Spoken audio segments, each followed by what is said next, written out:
আমি এতক্ষণ কি বুঝাইতে চেয়েছি আপনাদেরকে,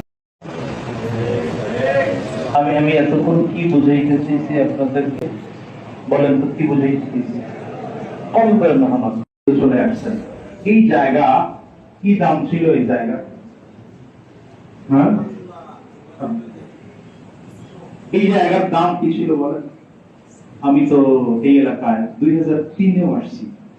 তখন আমার এক চাচা এই পাশে কোনো এক জায়গায় মসজিদ ইমামতি করতেন, আসছি 2003-এ।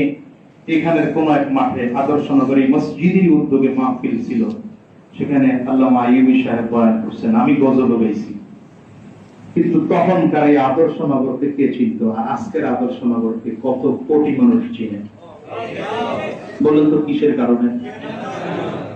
আমি মানুষের সামনে চাইছিলাম না কথাটা বলতে, কিন্তু শেষ চলে আসছে, জন্য বইলেই পারে।